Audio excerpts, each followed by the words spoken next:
back. Still on Splash 105.5 FM, your integrity station. The program is Splash Rendezvous. It's our home run. We have two things to quickly look at. Even though I was telling Olatunbosun earlier today that this particular issue is something that I felt that we're probably wasting time on it, discussing it. But yesterday on Twitter, we saw violence in Ilorin, Kwara State. It was so sad that I saw people throwing stones at each other on the street. It was like a war zone. The politics of hijab in Ilorin, in Kwara State. I saw the press release of the governor that said that the schools, have been reopened and they can go back. But look, Tunde, let me start from you.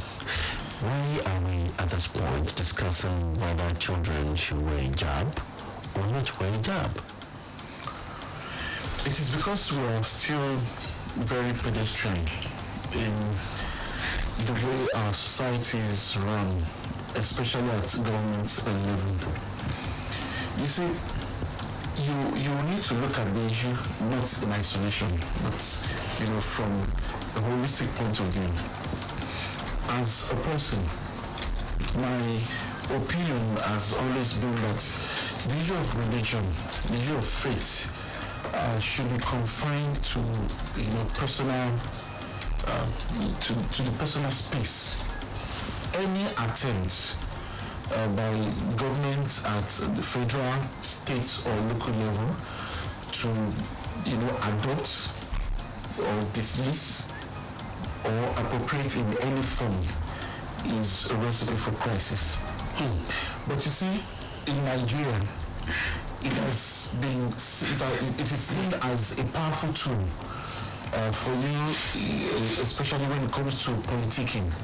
You want to win voters, you want to gain support, so it is seen as a potent force.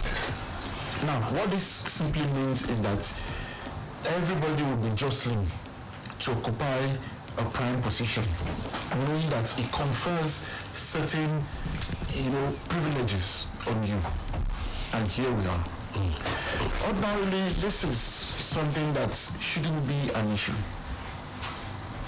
The laws of the land are very clear about freedom of religion, freedom of association. But then again, there are people who also argue that, okay, do I have freedom to decide that this is how I want my space to be? Then another question will arise, do you actually own this space? Ownership. Yes.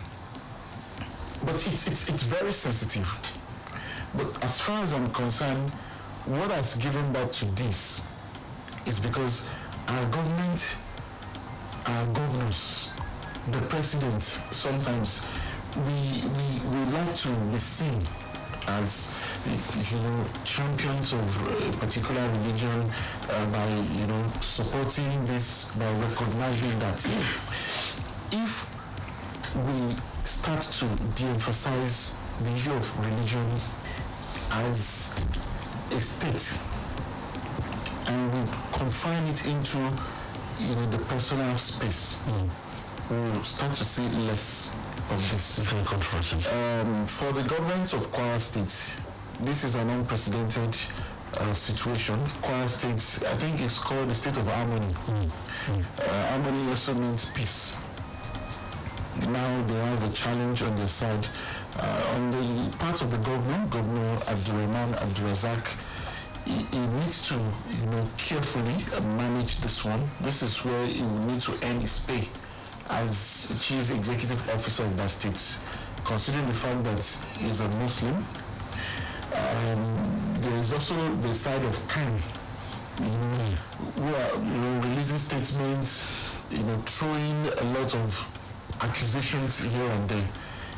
I think the best way to go about this one is to call all of them together, make them see reason why they should exist, coexist in peace.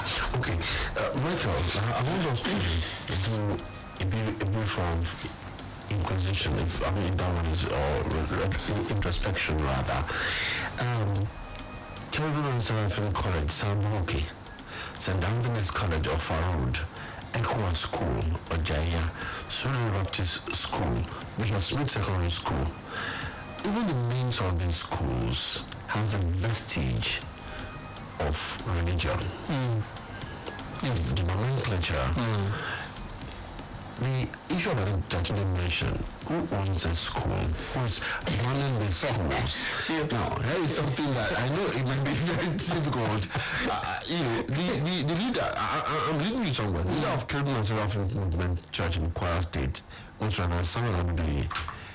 said the movement is against the use of hijab in the school, since the church will be responsible for the appointment of the management of the institution and decide the dress code and the use of bed. Wow, that's very interesting. So that school must be a private school, right?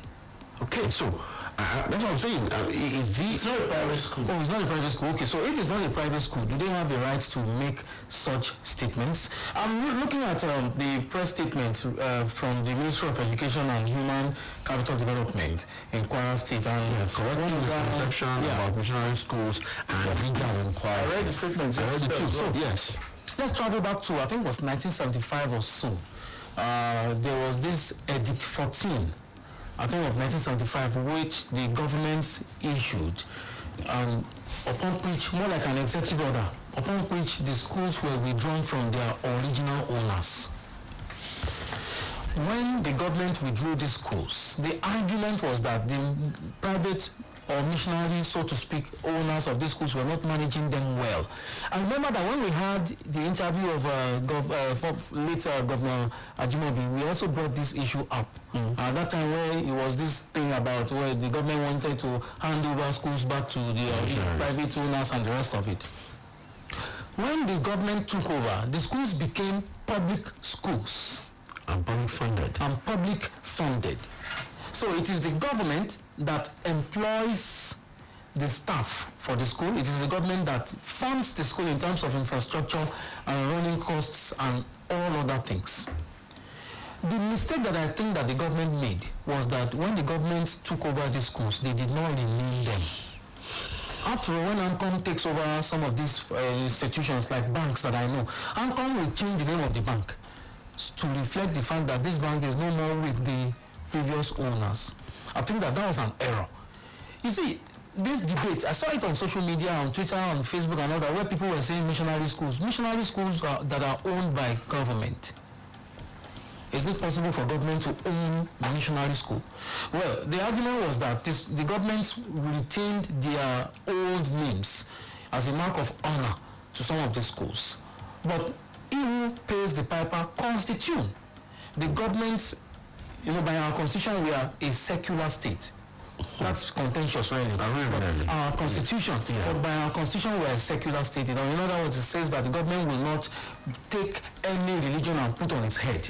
So there's no state religion. Yeah. So the Kwara State government said that the judgment that they are banking on is a government that says there must be inclusion. And when you have inclusion, you allow everybody to come, irrespective of their religion, race, tribe. But doesn't that destroy what we call the uniform? Yeah, that's a different question. Uniform is a different question. If everybody... Even the status of these schools is still up for debate. Because they won, yes, at the High Court. It was appealed. Yeah, it was appealed. Won again, but the case is actually before the Supreme Court. Yes, the case is before the Supreme Court. It is. So it's not decided. Well, if you want to, again, when lawyers say maintain the status quo, the question is which one are we to maintain? Is it before the judgment of the High Court? Or the judgment of the High Court? Pending. It's a mix of many things. Don't forget that these schools were actually taken over, by military administration that are supposed to be seen as aberrations because they really do not have any place in law. So they did so under contentious, circumstances. Were the original owners compensated?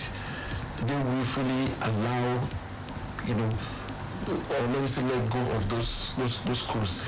These issues are very simple. That's why I believe that more of a political and diplomatic solution will solve this rather than legal solutions. Because it was initially political. Not going to have an end to it. No, because it's setting the society on fire. You know, politics has entered the matter, and it has complicated the matter. I just like Tunde said, they have to find a political solution to this issue. Not just a legal solution. Because you'll be dragging. Remember the Osun State episode? There was so much of drama. Look at how much time we wasted. I even recalled what happened in UIA. I saw so much of drama. So much of drama. Parents came into the studio, you know, different groups. The children that you are trying to protect, you are also denying them of education. Look at the time that schools will be writing exams by this week and next week. Schools will be writing exam preparatory for the holiday. So you have truncated their lesson plan.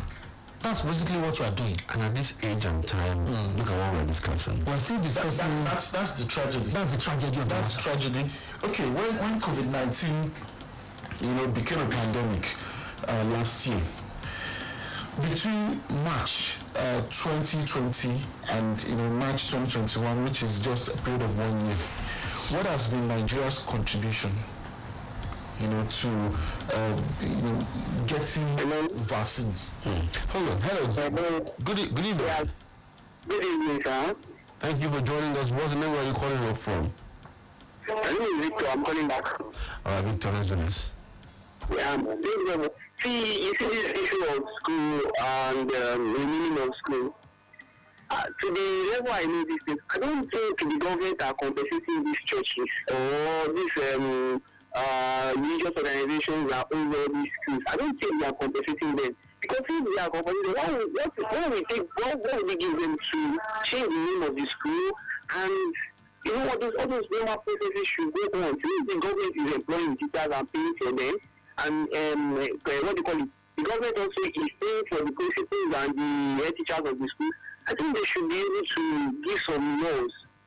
They should be able to adopt some laws from the government. But in another way around, this is a religious school. You understand? It is the church that should give them the dress code. That is how it should be.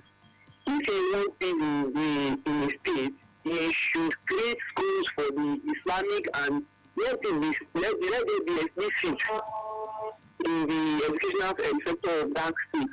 The Muslims should have their own, the Christians should have their own, because the religion is different and their mode of worship are different. Now, on the assembly, would you be expecting them to be reading Quran on the assembly of a Christian church? No, you can't. And only like the Muslim church, will you be expecting them to have... Schools are not private schools. They're not. They're public schools. They as it is today, they are actually not. They are public schools. Exactly, they are public schools. And that's what I'm saying. And then we also... Don't forget that there's a belief and a general acceptance that we should have an inclusive society. Yes. I don't think we want to have a society where you say this is for Christians. We're also not talking about the traditional or those who don't use anything. So what is bringing buses, for instance, mass transit? You say one should be for Muslims, one should be for Christians. And for who again? Atheists? Hello. It's not going to work that way. Hello. Yeah, just round up your thought now. Yeah, thank you very much. That's what I'm trying to say. There's no how you don't have such a society. You have two religions, and the two religions has to be satisfied, and that's how it should be. They need them to have their own school. Then put your children to the other school. Now, you know it's profitable for you. If you know they are not accepting your need of blessing in the school, then go to another school that will give you the way you want it. Thank you.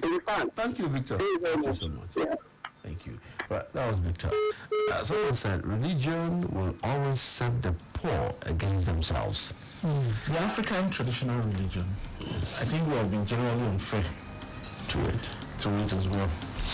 I saw the video of people throwing stones. It's sad. It's sad. Really sad. Someone is there. Hello. Good evening. Hello.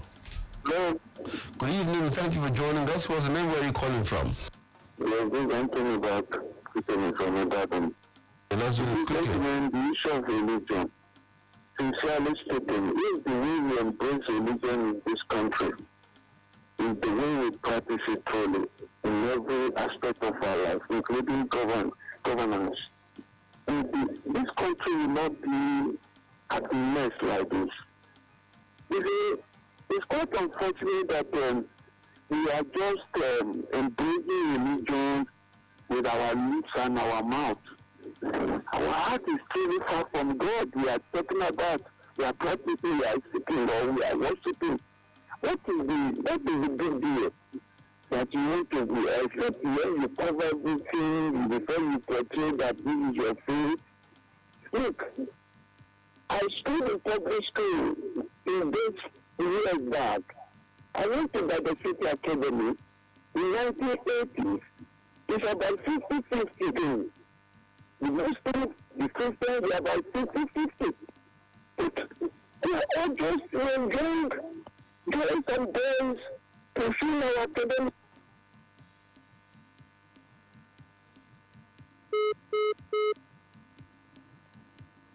You see, Michael, do you remember the law school exam crisis? Yes, I do. It's just like we have been saying. You see, we're so hypocritical in this country. Even the religion that everybody is trying to defend, we're just defending it by mouth. We're not practicing it, just like the last caller said. A lot of hypocrites in town. Why does that have to be, the case? You were talking about uniform the other time. Yes. Uniform is uniform. I mean, and if the school belongs to the state government, the state should decide the dress code. Exactly. The uniform. If the school has said you're free to wear whatever you want to wear. So I think that's the position. That's the position of the government. Exactly. You are too close to your radio set. I may have to let you go. Hello. Please call us back. If you want to call us, let's make sure that you are not too close to your radio. 0805-699-8678. 0805-699-8678. Yes. Nobody there. Oh, yeah. You see, we also need to be careful. These kids are not the ones instigating this crisis. You have parents, adults, elders, who are pushing the agenda. And what we're doing is that we are creating enemies, destroying the brothers and sisters. I saw children throwing stones. So rather than young people going to school to learn, to focus on their academics, they have become part of negative agenda, right from the adolescents and all of that, because you want to see yourself as a champion of a particular religion or that one. Good evening, sir. Good evening, sir. Thank you for joining us today. Where are you calling from? Well, this is Reverend Abeni. Welcome, Reverend. See, let's face the reality. Those people that establish their schools, they have procedure. Now, if government take over, they should abide by the procedure of the school. The school has a laid down procedure. Let me remind you of what happened at UI, International School. The founders have a procedure and they have uniform. They don't want anything to change. The government may take it over, but if the government wants to let them return back the schools to the missionaries, and that's all. That's the reality. Thank you. No, Reverend Adeni for it's just unfortunate that we'll be setting ourselves against ourselves, when we continue to put religion. I was relating an experience to a colleague today, or colleagues today.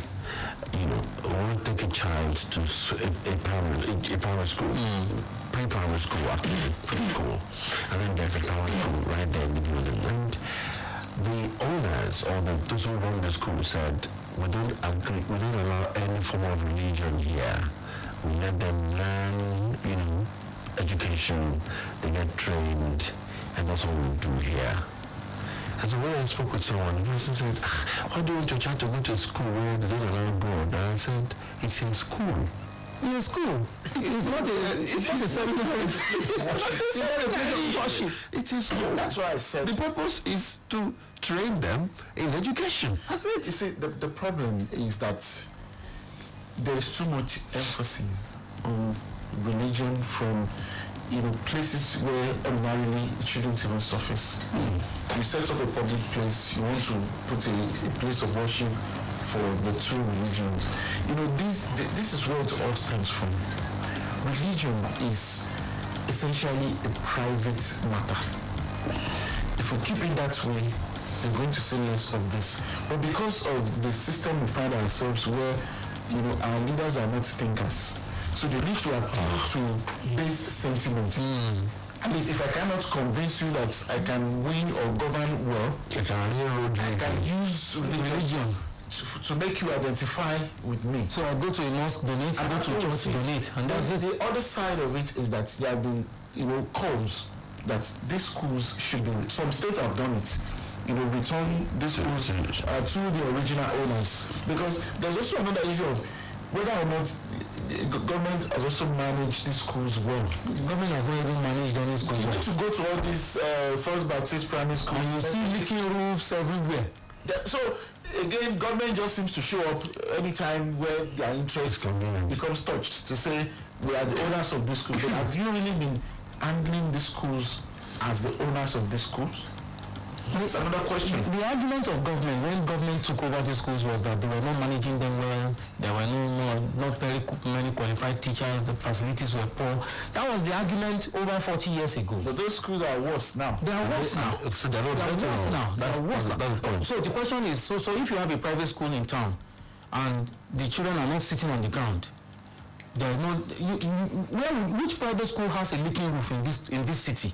But when government takes it over, in 10 years there will be leaking roof. So why is the government? You take your child out of that school that night. Okay. So why is the government putting the society in this fix?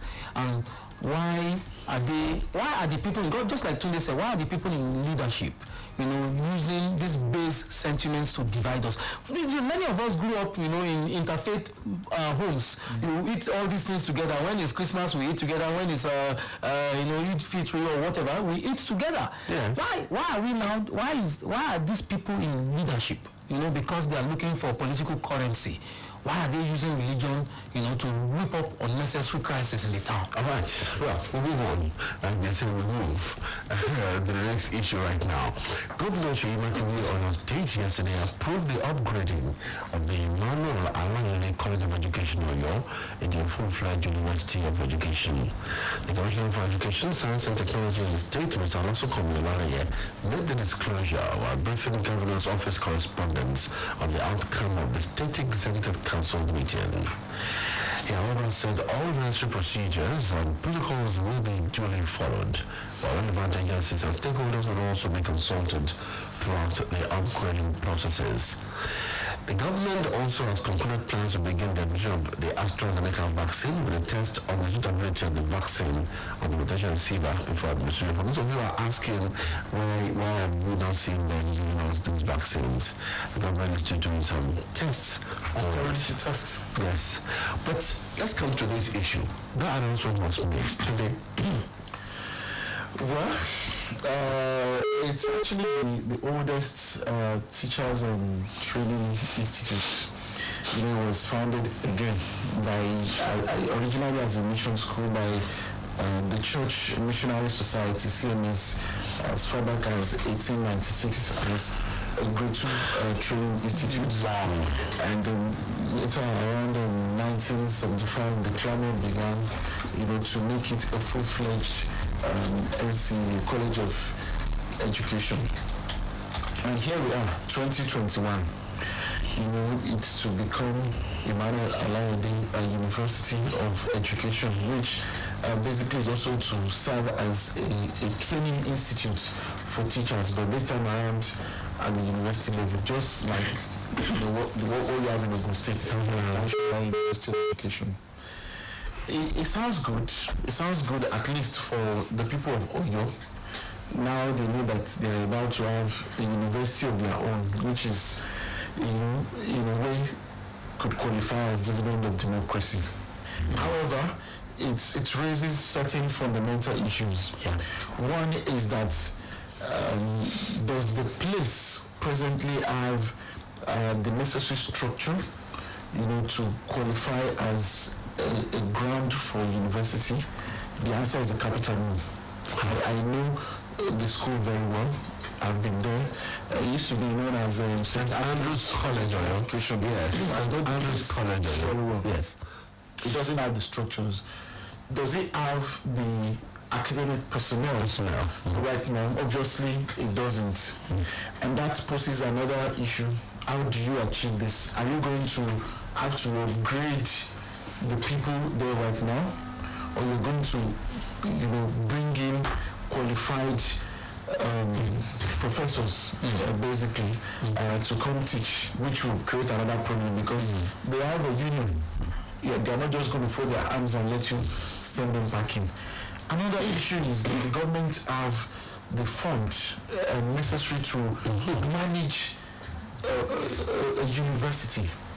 Remember, LAUTECH has become the sole property of Oyo State now, which means that Oyo State government is going to have to, spend more in maintaining that university. These are some of the issues. I wish I had answers to these issues, but right now I don't.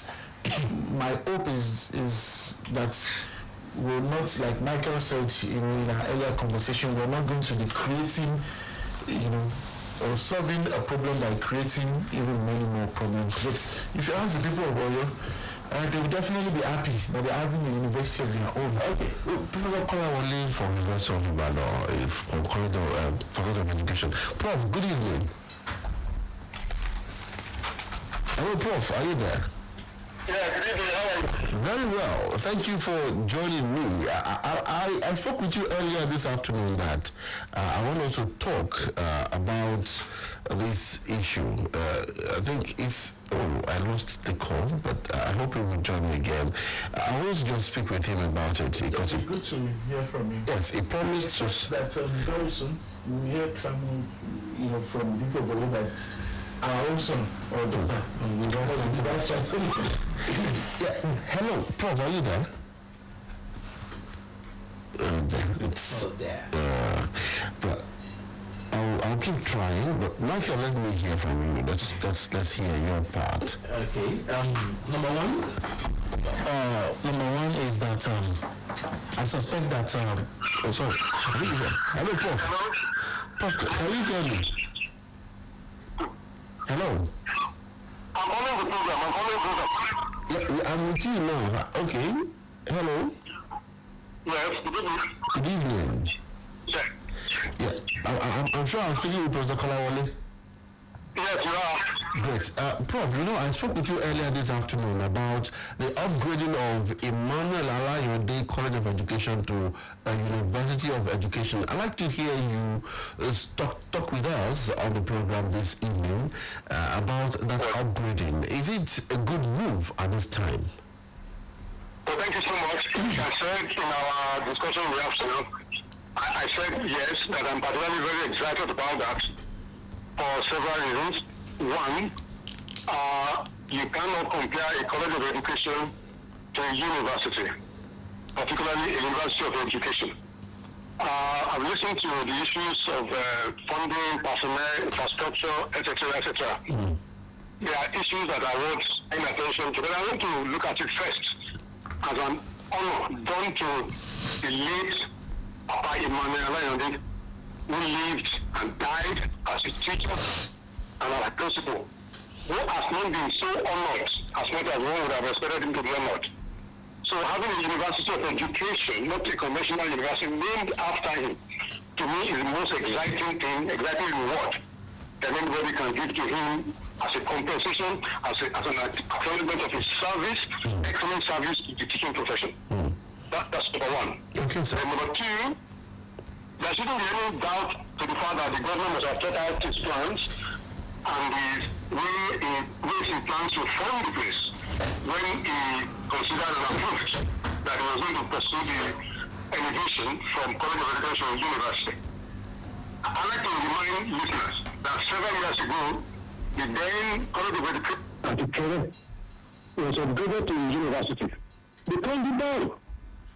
Several years after, they embraced the idea, the book because of the implications, the monumental development that were accompanying the university. So what was first rejected several years ago is not been accepted and is upgraded. So the university has put structures in place to accommodate staff members who have PhD and those who have relevant experience to work in the university environment. So it's going to be a gradual process for the personnel to come up. Then number 2 or 3, the infrastructure that is there right now cannot be compared with the infrastructure that is in some private universities. Some that started like a room and a bungalow. That college has existed for several years. So it has what is required to start up in university. Because that's going to be the funding and the end of expansion. So those are some of the 3 reactions I have to it. Okay. Michael. Well, I appreciate Prof's contribution on the program, but I have issues with converting every institution to a university. If you look at statistics all over the world, you have people going to middle schools rather than universities. Because don't forget that, you see, unfortunately in Nigeria we have said that HND and BSc have become the same and the rest of it. I am bothered by the fact that it sounds to me like a political decision.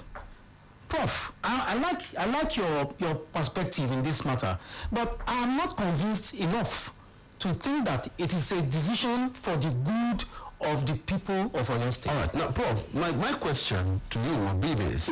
I want you to help me look at it. Training in College of Education for someone to become a teacher, is it the same as training in Faculty of Education in a university or in a University of Education in terms of its intensity, in terms of its practical approach to learning and becoming a functional teacher? The answer is no, because the philosophy, the curricula, and the general day-to-day requirements of producing teachers are not the same in both institutions. Let me give you a typical example. For example, the College of Education exists now in Nigeria to produce teachers for primary schools only. It is an aberration if you find an MC teaching in a secondary school. That's that level. It doesn't matter the program that they run at that level. It does not translate that the teachers or the products of such a college, however brilliant, will transit into a secondary school as a teacher. The policy does not allow that. And so it is a bachelor degree that is the minimum teaching requirement to teach in a secondary school.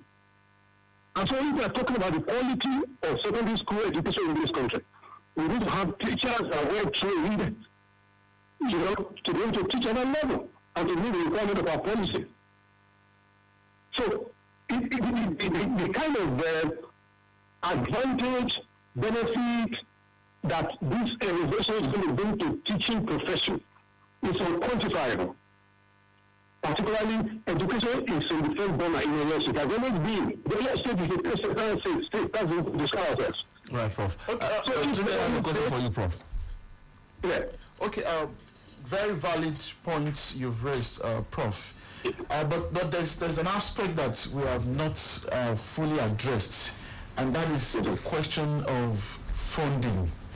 We know that in the last, maybe 5-6 years, almost all the unions, both academic and non-academic unions in our universities, have been taking turns to go on strike, industrial action, as it were. They either complain of underfunding or no funding at all. Now, in Oyo State, for instance, our IGR has not significantly grown.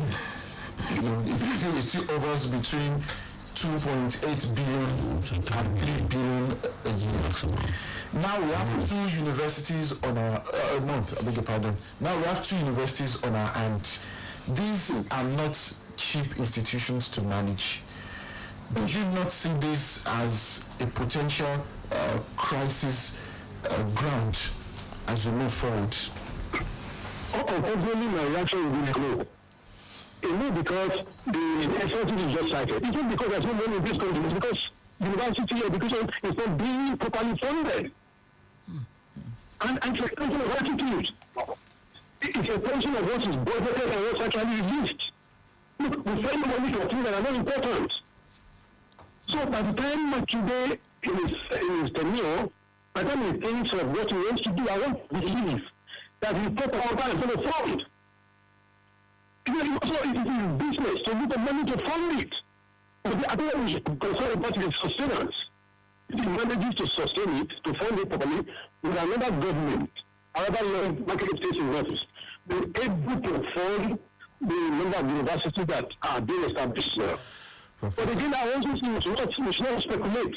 We should wait until we get there. You never can tell. If you have a government that sees education as a priority, and it's actually devoted to funding it, we have sufficient money in this country to run our education systems the way they should be run. Prof, I'd like to thank you for speaking with us this evening. Thank you so much for your perspective. It's my pleasure. That was Professor Olawuwo from the Faculty of Education, University of Ibadan. Then we have to round off the program. So Michael, your last take. Fantastic postulations by the Prof. He is the specialist in this matter, so I am also I'm keen behind him, but cautiously. I love his perspective of like policy. Yeah, policy. And that those who can teach in secondary school are supposed to be graduates. Really. Yeah. Okay. Yeah, I agree with that. I agree with that. But well, you know, as a Nigerian, you know, this pessimism that comes from things like from the President. In Ogun State, the former governor created, converted Moshood Abiola Polytechnic to a university and put one in Yeba and the rest of it because elections were coming. You see, some of these things, these institutions in Oyo State that were put up by the previous governments, was it not for political expediency? Michael, you and I know that we have to host unions from universities fighting every time for pay, for subventions, and the rest of that. Under the last administration in the States of late former governor Akinola, there was a time the subvention of all the tertiary institutions in the States was cut by 75%. Yes. And it more or less crippled those institutions. Thank goodness it's no longer the same now. But even at that, there are still issues. Even at the Polytechnic Ibadan, they were still on strike. But I align myself with the prof that we have enough money to spend. It is a question of priority. Let's hope that. That would be the case. I must thank Michael Olatunbosun for being on the program today. Anytime. Thank you so much for your perspective, and we thank Professor Olawuwo from University of Ibadan, Faculty of Education. We thank him also for his perspective. I thank Tunde for being on the program today. Thank you. And we thank everyone who's been able to be part of the conversation. I'm Oluwaseun Akinola. May Nigeria survive.